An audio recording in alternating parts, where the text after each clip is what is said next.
It's Algebra 1, spring test number 13 study guide. We got through lesson 10.1, adding and subtracting polynomials.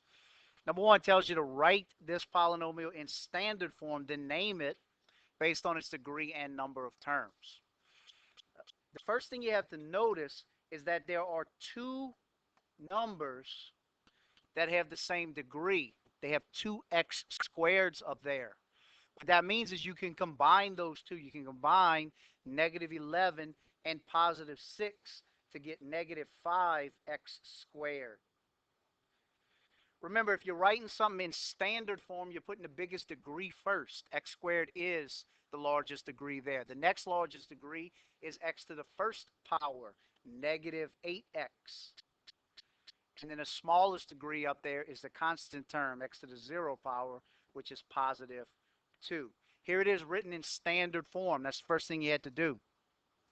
The second thing you had to do was name it based on its degree and its number of terms. Remember, its degree is whatever the largest exponent is. That's the degree of the polynomial. 2 is its degree, so it's a second degree. Remember, second degrees are quadratics.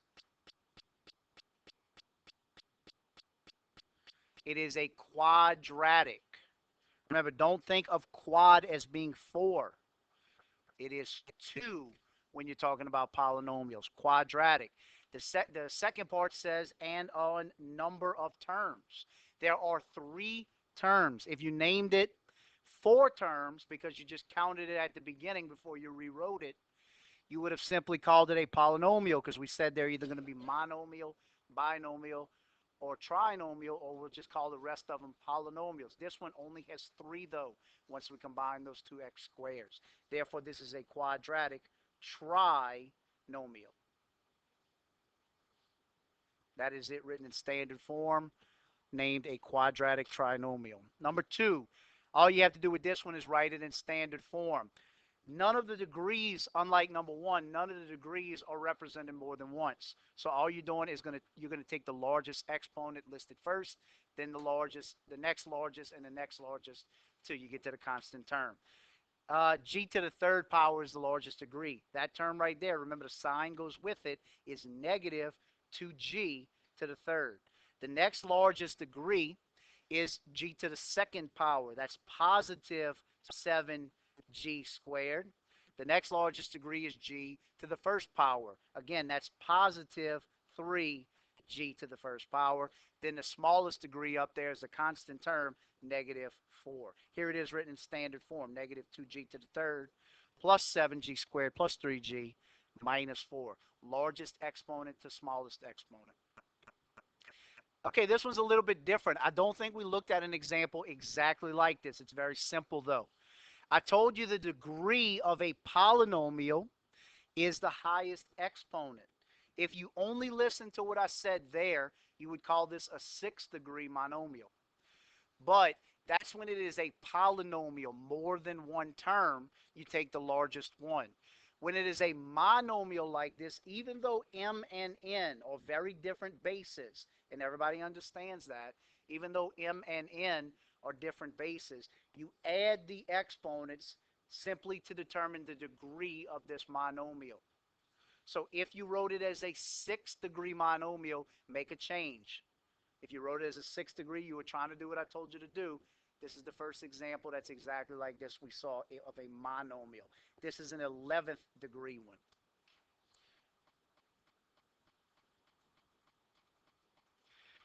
Then we're adding and subtracting polynomials. So the first 2 that we came to are subtracting. It says simplify the difference, minus in the middle. If you need to rewrite the second one as adding all of the opposite terms, do that. There's nothing wrong with that. But if you don't need to, just make sure you write it in standard form. X to the fourth is the largest degree. Negative 5x to the fourth minus a negative 7x to the fourth. Remember, minus a negative means plus a positive. So you have negative 5 plus 7. That gives you a positive 2x to the fourth power. Notice x, the fourth power doesn't change. The next largest degree jumps all the way to x to the first power. That is negative 7x minus a negative 9x. Again, minus a negative means plus a positive. Negative 7 plus 9 is positive 2x. And again, it's x to the first. The last part is the constant terms. That's the last degree. Negative 5 minus a negative 5. Once again, minus a negative means plus a positive. 5 plus 5 is positive 10. 2x to the fourth plus 2x plus 10.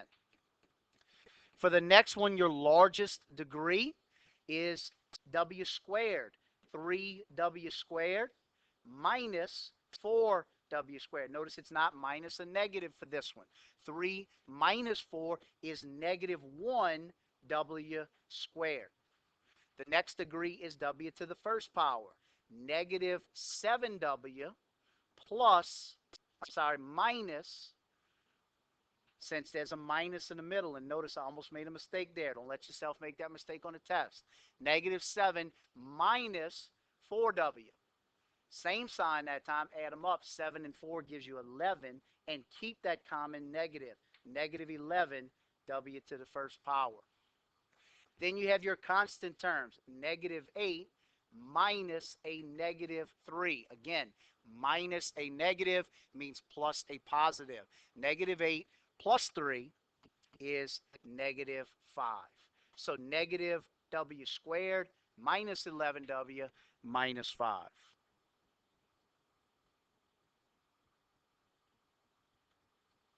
Number 6, this is simplifying the sum. It's not minus in the middle. It's just addition. So we have the largest degree, u to the third. You look here, 2u to the third plus 3u to the third. You add 2 plus 3 to get 5u to the third. Notice you don't add the exponents. The next largest degree is 6u squared. Notice there's only one u squared. There isn't one in the second polynomial. So it'll just be plus 6u squared. The next largest degree is u to the first. Again, there's only one of them right here, negative 6u. So minus 6u. And then the last largest degree are your constant terms. 4 plus 3 is positive 7.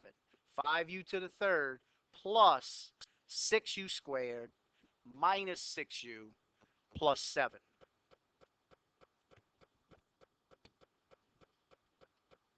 Number 7, find a solution to this system of equations. Been a little while since we looked at this. You can rewrite the first equation as y equals negative x plus 7, or you could transform the first equation to make opposite terms out of one of the pairs of coefficients. I'm going to choose that second option. I'm going to multiply this equation by 5. The reason I'm multiplying it by 5 is to where I can make opposite coefficients. That's negative 5x already. I'm making it say positive 5x to where I can eliminate it. 5 times x is 5x. 5 times y, remember you have to multiply it by every term, is 5y. And 5 times 7 is 35. Now I have opposite terms. I have negative 5x and I have positive 5x. When I combine those x's, I eliminate them. So I used combination to eliminate here.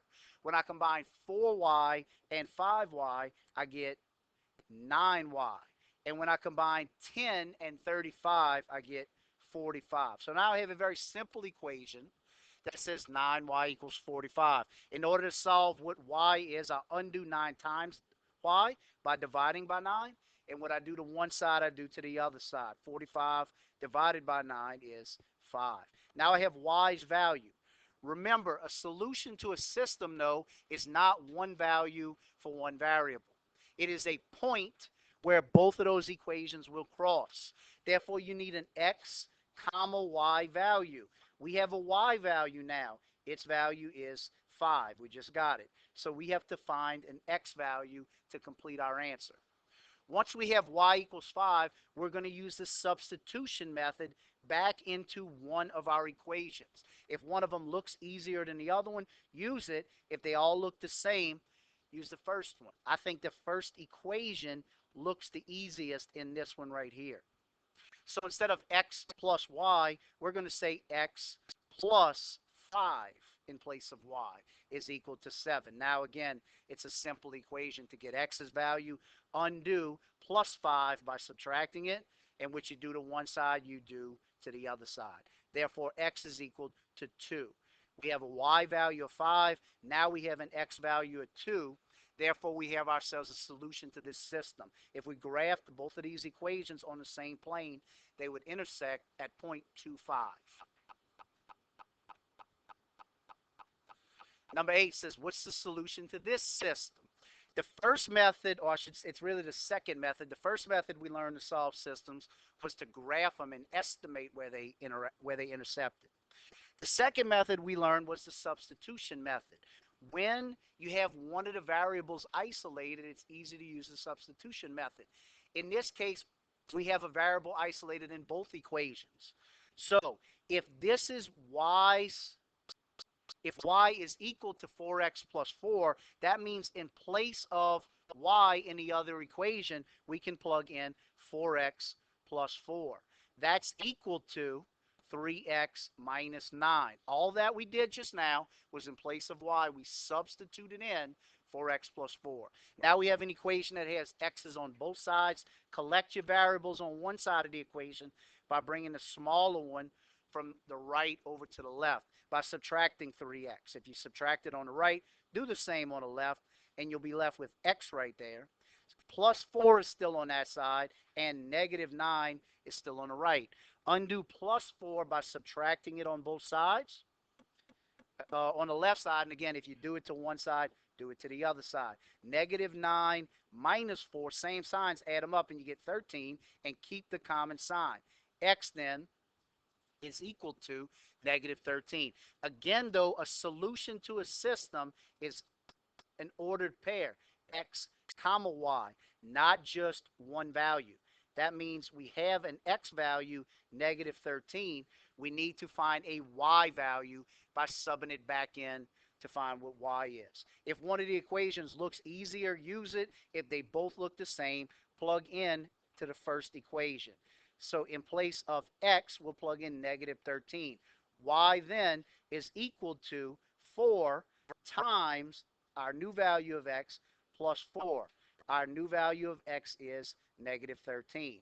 A positive times a negative is going to be a negative when we put these two together. 3 times 4 is 12. We carry 1. 4 times 1 plus 1 is 5. So we have negative 52 plus 4 is equal to y. And when we combine those two, they're opposites, subtract them. 52 minus 4 is 48. And 52 is the larger absolute value, so we'll keep its negative sign.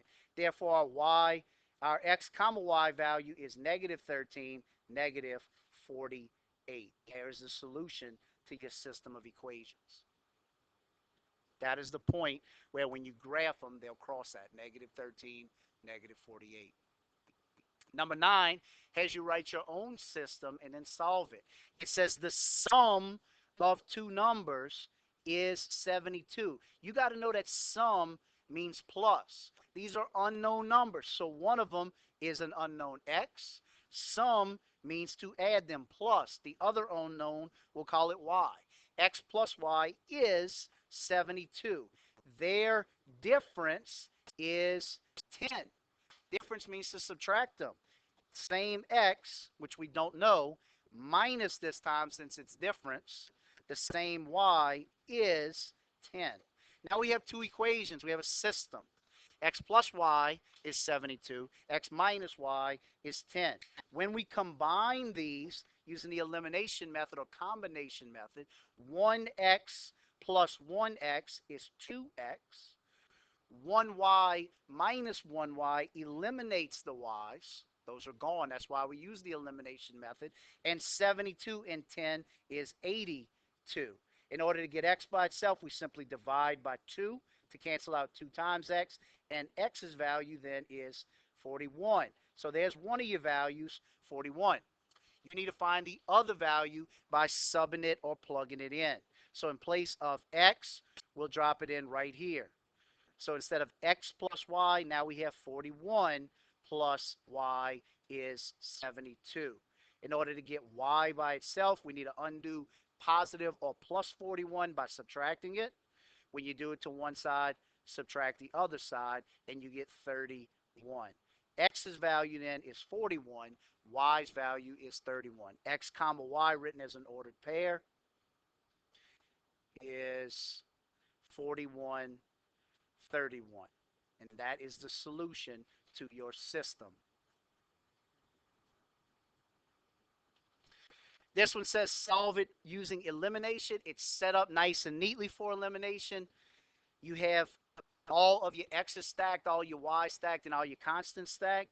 And you have opposite coefficients, 2y and negative 2y. So when we combine our x's, we're going to get 8x. 5x plus 3x is 8x.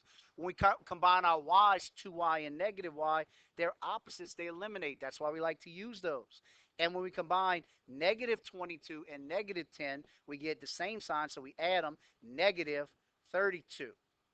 In order to get x right here, undo 8 times x by dividing by 8. When you do it to one side, do it to the other side. Therefore, x is equal to negative 4. Again, that's only one solution. A solution to a system is x comma y. So you need an ordered pair as a solution. We have x, negative 4. We need to solve for y. Plug negative 4 in place of x. Doesn't matter which one you use unless one looks easier. Use the first one. 5 times negative 4 plus 2y is negative 22.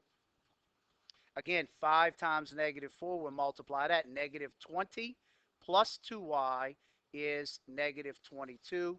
Remember, order of operations, you undo it in reverse. You undo Aunt Sally first, or addition and subtraction first. Minus 20, add 20. You add it to the left, add it to the right. Negative 22 plus 20 is negative 2. That cancels.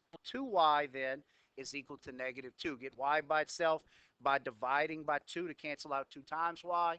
Divide it to the left, do the same to the right. Negative 2 divided by 2, y's value then is negative 1. X comma y, negative 4 comma negative 1. Here is your solution to the system. When you graph each of those lines, they're going to cross at negative 4, negative 1. This one says solve it using substitution. Again, y is isolated. This is the expression that can sub in for y. So instead of y in the second equation, we're going to sub it in as 2x plus 5 equals 4x plus 7. This time we're trying to get our x's all on the same side. 2 is smaller than 4, so we'll bring the 2 over by subtracting it. If you subtract the left, do the same to the right. That gives you 2x on the left plus 7, and on the right you still have 5.